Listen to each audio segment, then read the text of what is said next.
حامل وبطنها منفوخة، سلمى أبو ضيف تكشف عن مولودها القادم، وكمان رسالة لأمها أبكت الحاضرين.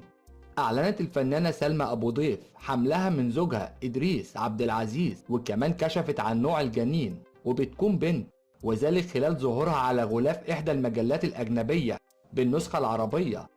وكمان خضعت لجلسة تصوير أبرزت فيها حملها وبطنها المنتفخة، ويأتي إعلان سلمى أبو ضيف عن حملها بعد أشهر قليلة من احتفالها بعقد قرانها وزواجها، والذي تم في شهر يونيو الماضي بحضور الأهل والأقارب.